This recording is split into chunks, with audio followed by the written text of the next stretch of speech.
Someone You Should Know. A program about people you know and even more that you don't. Hosted by Stuart Sachs, veteran, husband, father, and grandfather. Now, here's your host, Stuart Sachs. Well, welcome to another edition of Someone You Should Know. If you're joining us live, we might have gotten just a little bit of a late start because of a glitch, but hey, we're still here. Better late than never, as they say.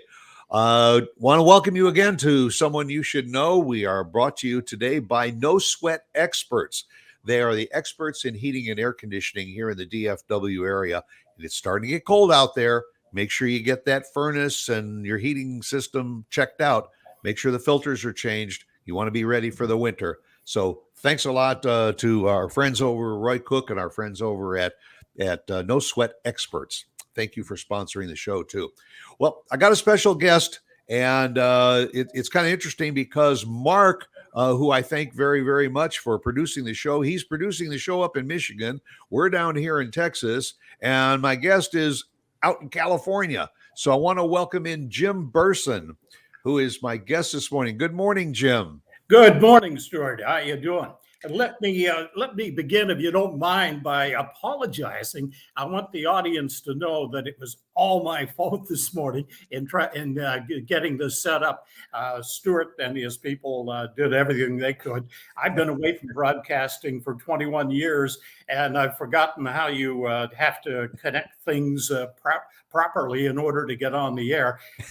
That reminds me of another story I've never even told you, Stuart. So remind me to tell you about panic when you're getting ready to do a newscast and you don't have the cast.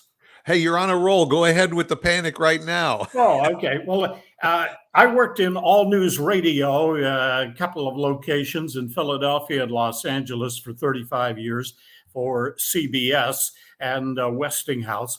And anyway, we did constant news all around the clock. And I would type and get things ready. And we had writers and everything, like editors who got the show together. And we had many times had a big printer that we would print the newscast and then carry it into the studio. And when you got to talking in the newsroom, sometimes you forgot to hit the print button. So you didn't print your newscast out. And suddenly they're playing your music to introduce you on the air. You got to run for the studio, which I did. And I yelled back to the editor, "Hey, have somebody print this thing and bring it into me, page at a time." So I'd run in, type myself into all the computers in the studio, and then one at a time, the desk assistant would bring in the copy. Meanwhile, I'd introduce the weather or something in order to kill time. So that was panic. And I remember because when I first I was in high school. I'm probably about 10 years or so behind you. But when I was in high school, I got my first job at a local radio station, and I was in the news department. And my job was, we used to get the news over the AP or the UPI tickers. Mm-hmm. That's why years ago, when you used to hear in the newsrooms, either on TV or in radio, you'd hear this tick, tick, tick, tick, tick, in the background. That was the ticker tape coming through.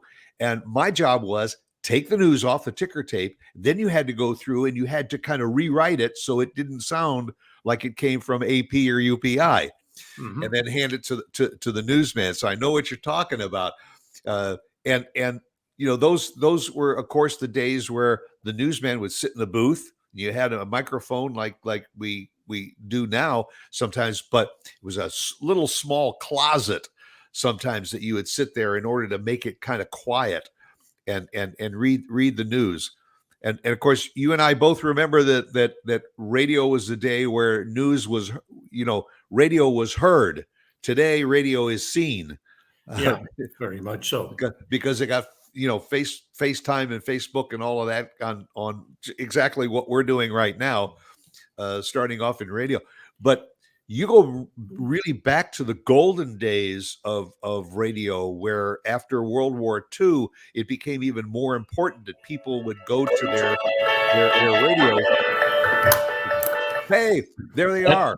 No, I just killed a spam risk. Oh, yeah, I do that all day. Uh, we didn't have that in those days either. But those were the days where everybody really relied on the radio, whether it was the new thing called the transistor radio or your radio consoles, to get the news, because it was in the early days of television. So everybody still relied on radio. So you said you were with CBS and all for most of your career? Yeah, in essence, it's kind of an involved story. I worked about 8 years as a disc jockey while I was growing up and going to college and things like that. Then I switched over to news and spent 35 years in the news end of the business. But in 1965, I landed a job in Philadelphia with Westinghouse Broadcasting, which was just starting all news radio all over the country. They had started one station in New York, WINS, and then they started in Philadelphia in September of 1965. And anyway, so that was Westinghouse. Over the years, I stayed with Westinghouse in Philly, then went to Los Angeles, and they eventually bought out all of CBS, the radio, television, studios, the whole bit. So we became CBS, in essence, at one point along the thing. So I did work for both of them. Interesting story how that all got started. Back in 1965, I had graduated college a couple of years before and was working in news. And I was working in Youngstown, Ohio at a radio station, WBBW. And I happened to walk into the news director's office that day to get something. He was on the phone and talking with somebody. And obviously he was a good friend of this person, I could tell by the conversation. And he's saying, no, I'm not interested in the job in Philadelphia, but Jim Burson just walked in my office and I'll bet he would be interested. And so he handed me the telephone and I said, who you talking to? He says, he's a news director over in Philly at KYW. And so anyway, long story short, I said to the guy, yeah, I'd be interested in the job Bob doesn't want. And so he said, well, pick up some copy and read for me. I want to hear what your voice is like. And so I did. He says, okay, can you be here in Philadelphia tomorrow morning for a writing test? And I said, oh, sure. And I'd had no idea how far it was to Philly. from Youngstown, Ohio. Yeah, I found out it was about 400 miles, which meant I had to drive all night long on the Pennsylvania Turnpike to get to Philadelphia. And anyway, I took the writing test and got the job. And 35 years later, I retired from them. So that just kind of shows you how life changes. You never know exactly what's going to happen when you walk through the door. Well, and that's the nature of this business too, because as I was growing up, if you were with Westinghouse or CBS or some of the large corporations that had multiple station locations, it could be at almost at any time they say, hey, listen, we really like what you're doing here, but we just opened up a station in Denver and we need you in Denver. And so it's almost like being in the military. You could get reassigned from time to time. So you were fortunate that you spent a big part of your career in Philadelphia. No, I spent 7 years in Philadelphia. Okay. And so by the way, those were the best years of my entire career, and I'll tell you why. But anyway, I spent 7 years there, transferred out to Los Angeles to KFWB, which was another all-news station Westinghouse owned at that time, later to become a CBS station. But there in Philly, I went to work in 1965. I was one of the late night anchors to begin with. Then I became a street reporter. Then I became an editor, which was really enjoyable, kind of running a newsroom involving about 80 people. And anyway, after that, I became the assistant news director and then news director of the station. But after after going through a couple of years of being in management, I got tired of writing memos to people to correct them or chewing out the same people all the time. And I thought, this is no fun. Let's get back to hands-on approach. And Get in front of that microphone. so I went back. I decided I would go back to being on the air. So I got a job in New York with our station and was going to go to work in New York. And I got a phone call from a former boss who was now the boss in Los Angeles. And he said, what in the hell do you want to go to work in New York for? I said, how do you know that? He said, well, I just talked to Hank. Hank was the news director there in New York. And he said, come on, we'll send you a ticket. Jump on a plane, come on out here, and we'll show you Los Angeles. Long story short, I ended up in LA. And for 28 years. You know, and as I say, today the news people generally just sit at a desk and everybody else is scrambling around, getting everything together to hand to them, and they are, for all practical purposes, the pretty face that's on the screen or on the microphone. Back in the heyday of radio, I mean, like you said, you got the news, you edited the news, you organized the news, you broadcasted the news. You did almost everything. You were a jack of all trades, and that's what made you valuable, not only to your station, but to other stations that were out there listening to you too. Yeah, I had a couple of the bosses told me that it was good that I'd been in management. I understood that. And oddly enough, when I got to Los Angeles, I became the union shop steward, which meant now I was at the bargaining table when we bargained new contracts, and I did the same thing in Philly. So therefore, I was on both sides of the table eventually in my career, which was unusual. You said you started out in being a DJ, which Right. all of us in that time probably always wanted to do and aspired to do, spinning the records and doing that. You did that in college. I did that in college. That Yeah. kind of launched our careers. Unfortunately, you spent your career in it, and mine got delayed 50 years before I got back on the air. But did you enjoy the days of spinning records? Oh, Lord, yes. Yeah. In fact, I have daydreams of getting a part-time job, even if they don't want to pay me, just to be back on the air. But as a disc jockey, oddly enough, the news was, fantastic. I enjoyed working and that sort of thing, but it's stressful. You're meeting a deadline every Sure. 10 minutes, one way or another, but it makes the day go by quickly. And I loved it. 41 out of 43 years in the broadcasting business were just tremendous. I woke up every morning looking forward to go. I truly did, going to work and seeing what was going on, what was going to develop, what I'd be able to talk about. And some of the things I talked about, I found most fun in work where you had a breaking event. For instance, in Los Angeles, right. Earthquakes. My goodness, I got there in 1972, and they had a big earthquake in 1971 that killed a lot of people, destroyed a lot of freeways and things like that.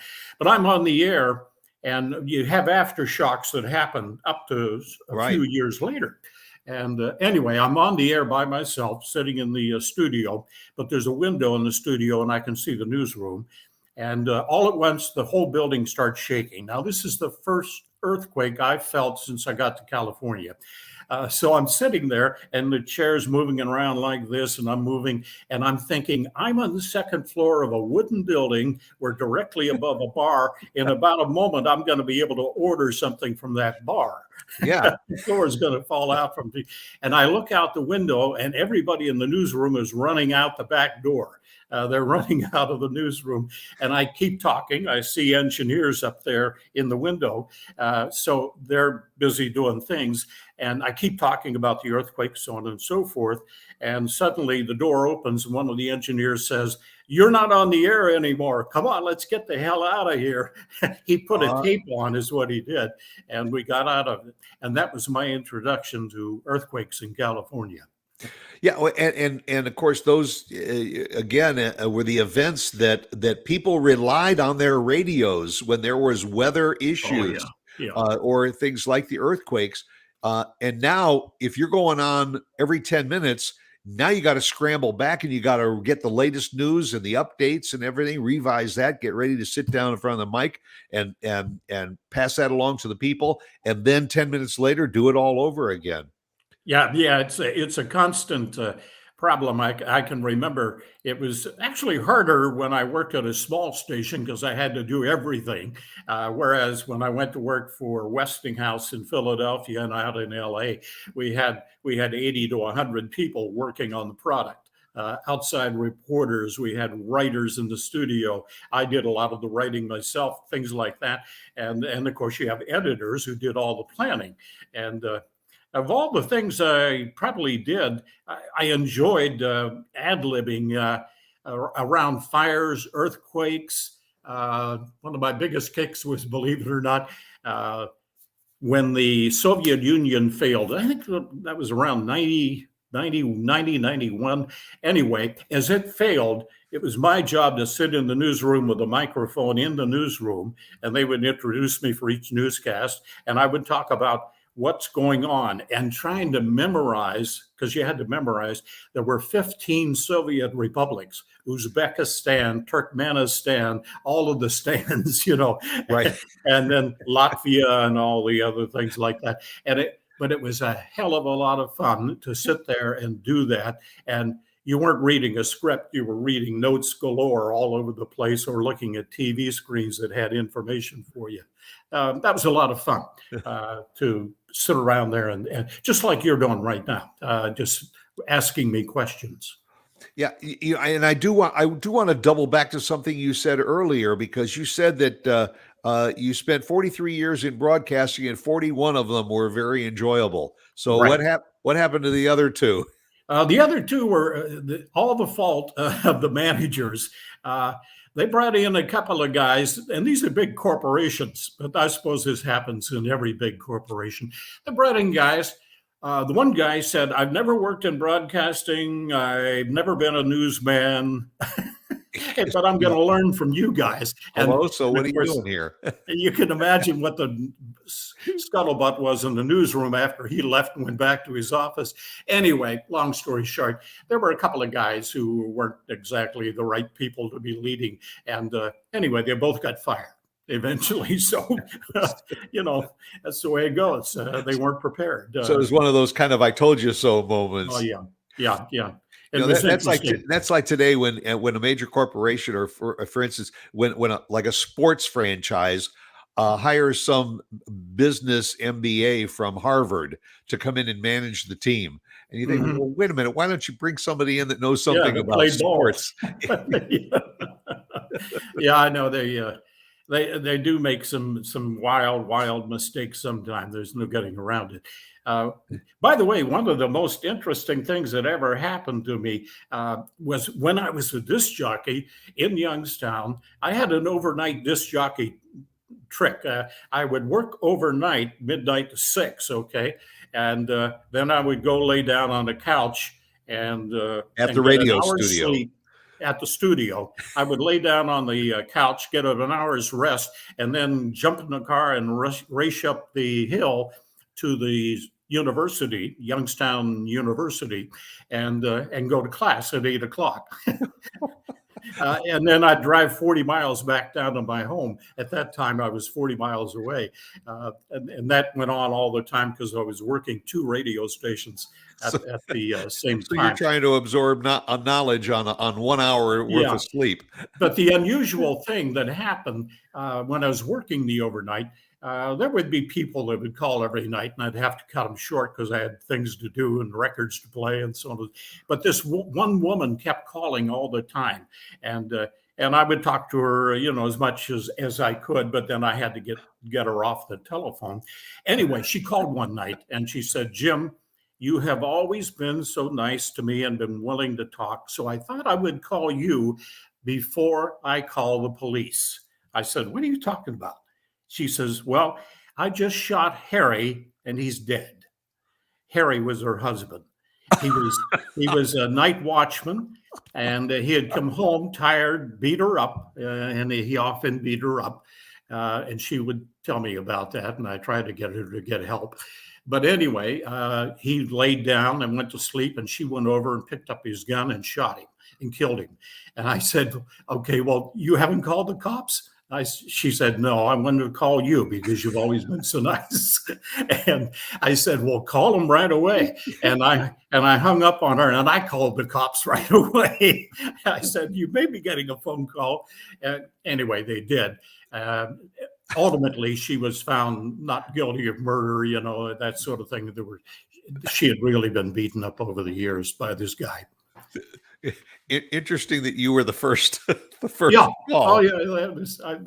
I couldn't wait to get home and tell my wife about that. And by the way, would you play my favorite tune? Yeah. Right. So long, farewell. Right. Yeah. Yeah. That was fun. That's fun. So, and I think you sent me a little bit of information, and I understand that when you were at college, that's where you met your wife. Actually, it was in high school. Oh, in high school. Yeah, in high school. I knew her, that sort of thing like that. We were in a couple of classes together, but she was dating another guy at the time. So, I was dating other women or girls at that time and let it go. But we were both in a play in our senior year. The play was Harvey. Jimmy Stewart starred in the movie. He was alcoholic, and he saw this 8-foot tall rabbit called Harvey, and that was the name of the movie. And that was the name of the play. I played the Jimmy Stewart role in high school, and she was a nurse at the sanitarium. And in that particular thing, she gives me a kiss at the sanitarium as I'm leaving after being fixed up, and so anyway, we're riding home after that play that night. The speech teacher was driving some of us home. And as we neared her house, she reached over and gave me a kiss on the cheek and said, "Would you like to come in?" And I came in, and we were married 53 years, long story short. She passed away about 11 years ago due to amyloidosis, which is a very rare disease. They still haven't really detected exactly how to cure it. But anyway, that's how I met my wife in high school. We were seniors at the time. And then you met in high school, but you got married when you were still in college? Yes, right. Oh, absolutely. Yeah. We not only got married, but we had all three of our children before I graduated. And the reason for that, it took me several years to finish up because I had to go part-time because I was working 2 radio stations also at the same time. And so getting 1 hour of sleep in between classes. So I'd take 10 to 12 hours of credit instead of taking 16 or 17 or 18 hours. So it took me longer. But in the meantime, we had our full family, and it was only a couple of years after I graduated that we took off for Philadelphia and started a whole new career, something that I had no idea was going to happen. Till that day, I walked into the news director's office and took his phone call. So you got 3 children, and today you got a bunch of grandchildren, even great grandchildren. Are any of them in broadcasting? No, I've got 3 children. None of them are in broadcasting. The one could be. He's a physical therapist, but he sounds a lot like me. He could easily be in broadcasting. Then I've got 8 grandchildren. They're all married, and at least 3 of them have started having children. So I've got 13 great-grandchildren in addition to the 8 grandchildren, which keeps me busy mailing out the birthday cards all the time. On the thing. They live up in the mountains of California and Truckee. They live in Utah. And my son Kevin and Lourdes, his wife, whom you've interviewed, you know them. They live right there in Frisco. that sort of thing like that. So I kind of travel around, visit with them, that sort of thing like that. And they usually throw me a big birthday party. They did it 75 and 80, said they were going to do it at 85. I said, let's wait till 90. I want some assurance I'm going to get to 90. So anyway, hopefully I will be there. And you live in Northern California now, in a very, very picturesque area. You're not far from Lake Tahoe, are you? I would be roughly an hour and a half drive from Lake Tahoe. I go up there to go hiking and visit with my son. My son lives within 15 miles of Lake Tahoe, and so we go over there. But I like to hike up there. I've hiked all my life. As a kid, I started hiking when I hiked to grade school on dirt-covered roads. But I enjoy the hiking, and right now I'm encountering some knee problems and some ankle problems, and that's all a result of having done a lot of running. When I was 39 years old, I decided I was going to do something really spectacular for my 40th birthday. And I saw some guys running a marathon, and I thought, oh, that looks like it'd be fun. So I went over and started running. Well, I couldn't run a half block when I got started, but I worked at it for about a year. And after a year's time, I ran my first marathon, the Palos Verdes Marathon. That's in Southern California near Long Beach is where that is. And I ran a half dozen or so of those afterwards, and many 10K races. The radio station used to sponsor one every year, and I would run in it and then MC the awards banquets after the thing. I got lost there. I left and went over to talk about that. I was talking about something else. What was it? No, and it's fascinating. And what the real fascinating point that you just made was you decided at 39 that you were going to start running, and then you ran your first marathon 1 year later. Yeah, I was a runner back in the 80s and 90s, and I also ran a few marathons myself, but gosh, it took me almost 5 years to run my first marathon. Started with the 5Ks and the 10Ks. Yeah, well, good for you that you did it.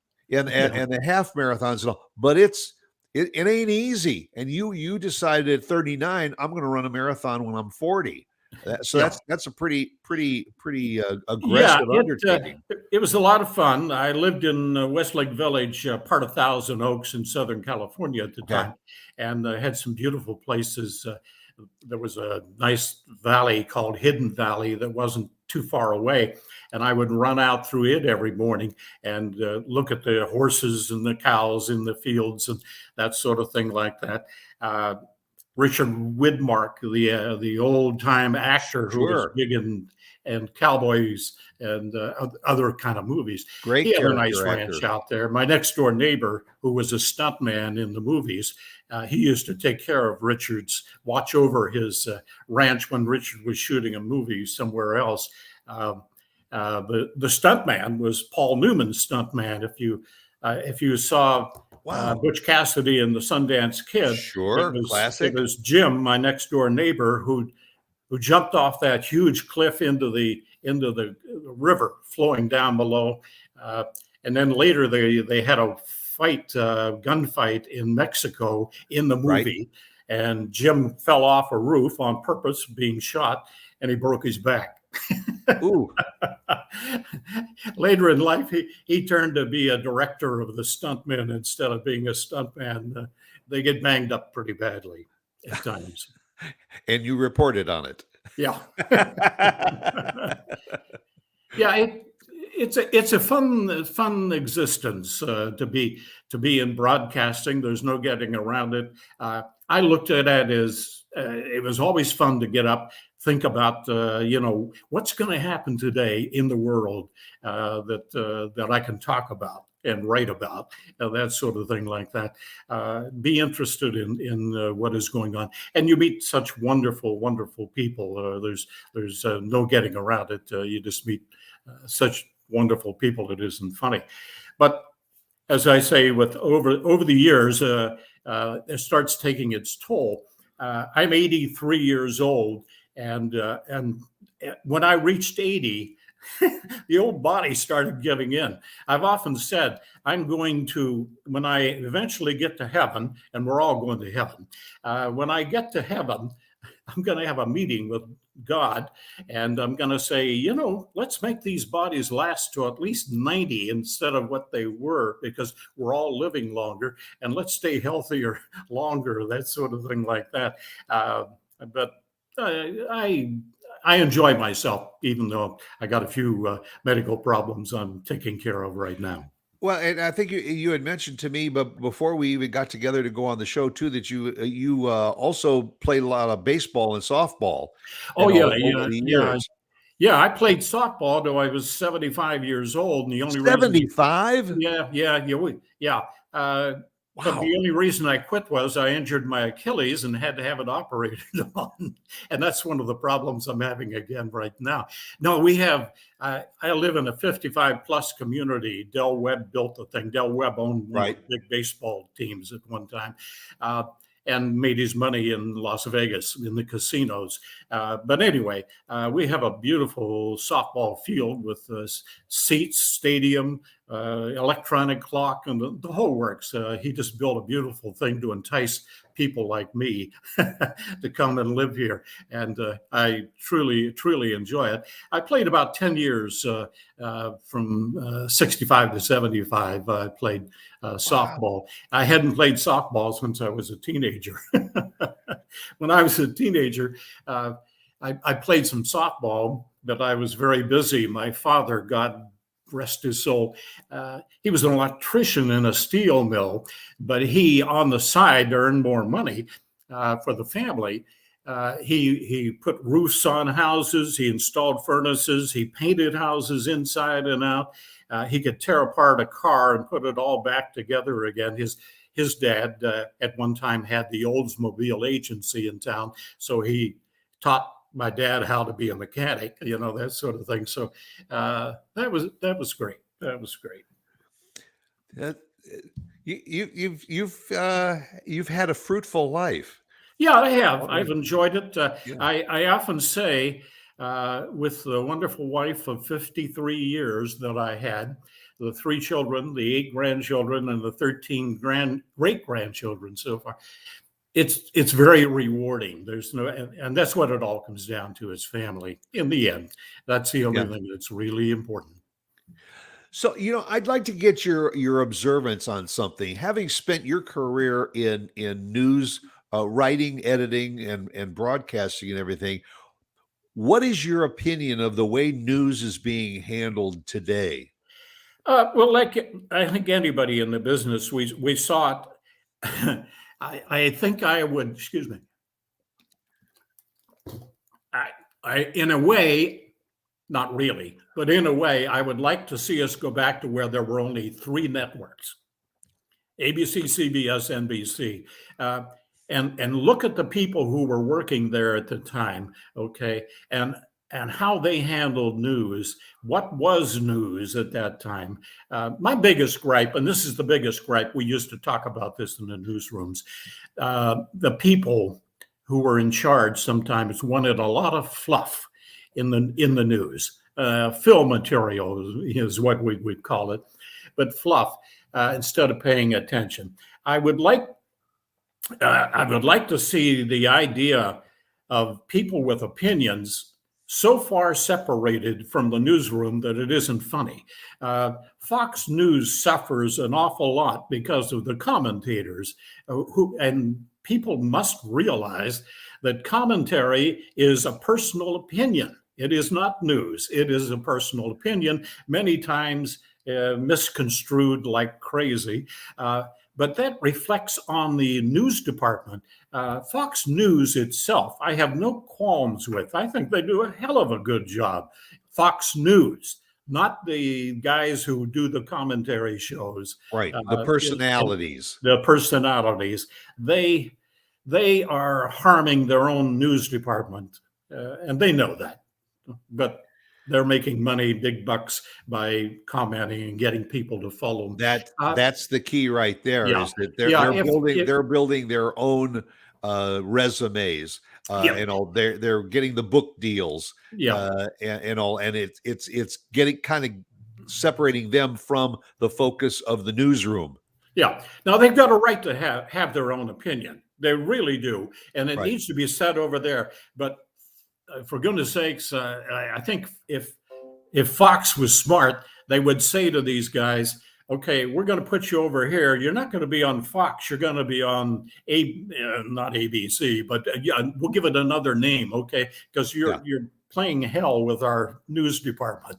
The reputation of it.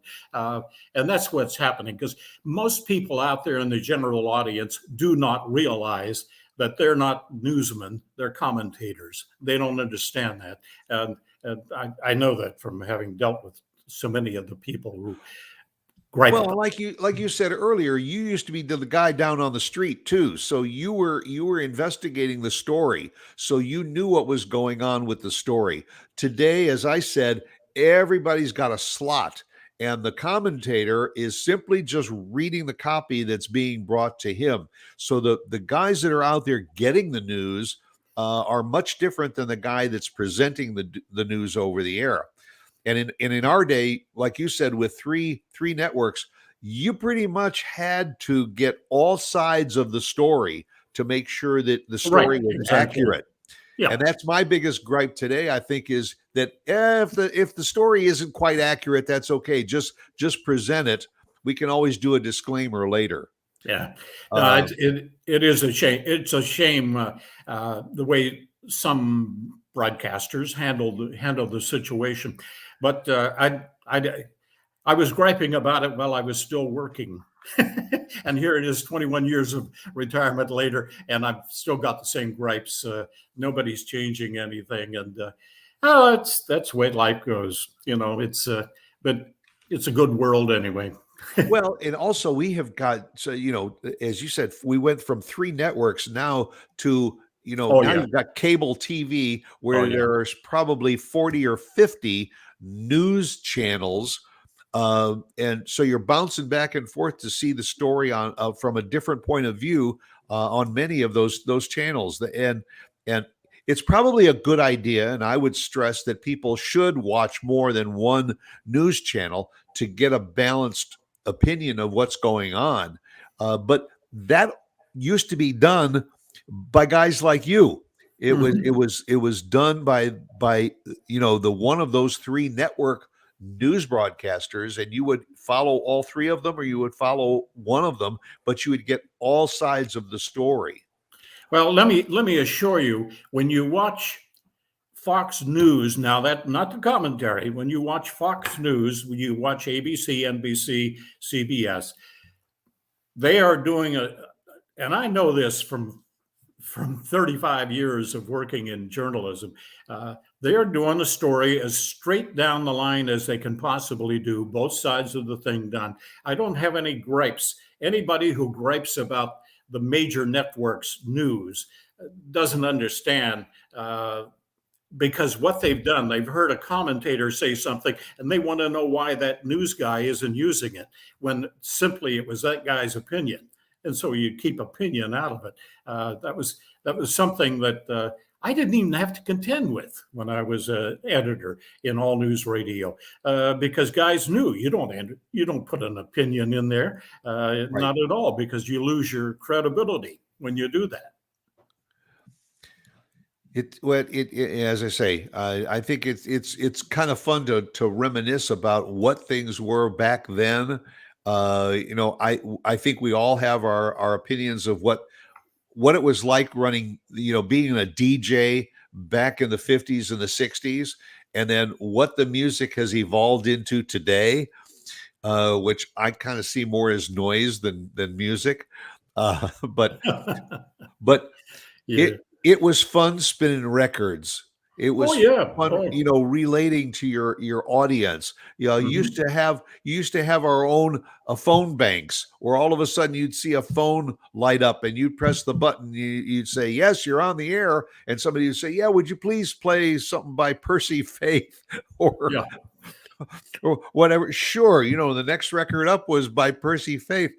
Today, everything is pre-programmed, and Oh yeah. yeah. It's a big machine that just plays this stuff, that sort of thing like that. It was interesting though to go through it. I enjoyed when I was in high school. Now this is even before I got the job. Uh, I don't know whether I got around. Did I get around? I didn't tell the Santa Claus story, but I got Oh, into radio. You mentioned the DJ part, but before the DJ part was Santa Claus. I was a senior in high school in the speech class, and the local radio station, called down and said, "We need somebody to play Santa Claus for a month leading up to Christmas. Do you have somebody down there you think could play Santa Claus on radio?" And so the teacher sent me up to an audition. I got the job. So I played Santa Claus for a month. Out of that, they said, "Hey, we need a weekend disc jockey. Would you be interested?" And I said, "My gosh, yes." And of course, I turned out it was like an internship. I didn't get paid for the first 2-3 months. But eventually did. But I did play Santa Claus on the air. And you were what, 16, 17 years 16, old at yeah, the time? that's a lot of that stuff.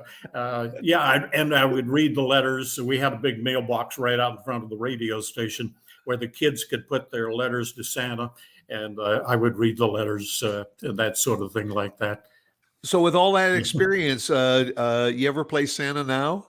Not really. I play Santa. You're waiting for the phone call, right?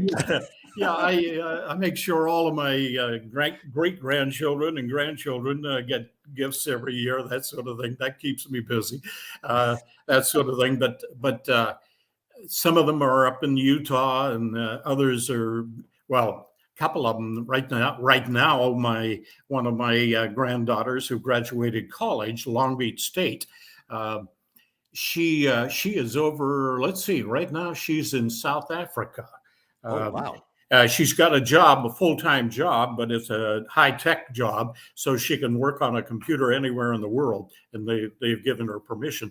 So she spent the last 4 months in Portugal, Spain, Croatia, and South Africa.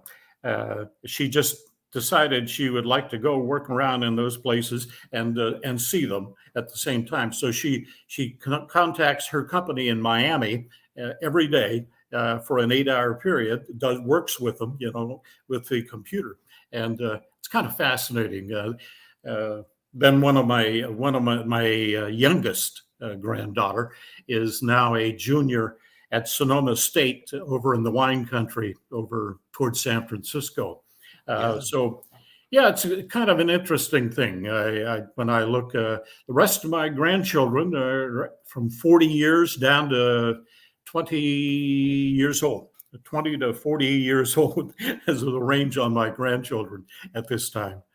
Love it. I know you have a wonderful son and daughter-in-law here in Frisco, and I have interacted with them, and especially with your daughter-in-law Lourdes, who is a landscape architect and a dear friend, and that's really she was the connection for us getting together. Right? Yeah. I guess she mentioned me or to you or something. She. Oh boy, I got to hook you up with my father-in-law. He's got a background in radio because we talked about. Yeah. Well, I can't thank you enough, Jim, for taking the time to spend a little bit of time with me on someone you should know. You've had a fascinating career, and it's terrific. It's been fun. It's been fun to have had you on the show. I thank you very, very much. Oh, thank you, Stuart, very much. And my apologies to you again for screwing up in the beginning and delaying you getting on the air. That's okay. Hey, it's part of the business. Oh, yeah, it sure is. It happens. All Well, right. thank you very much. The very, very best to you and to your family for the holidays ahead, and all. And keep up the great work out there in California. And again, Jim, thanks for spending the time this morning. You betcha, Stuart. Take care. That'll do it for another edition of Someone You Should Know. Hope you'll be back with us again next week, same time, right here for another edition of Someone You Should Know. Again, thanks to Mark Warner for producing the program. We'll see you again next week. Bye.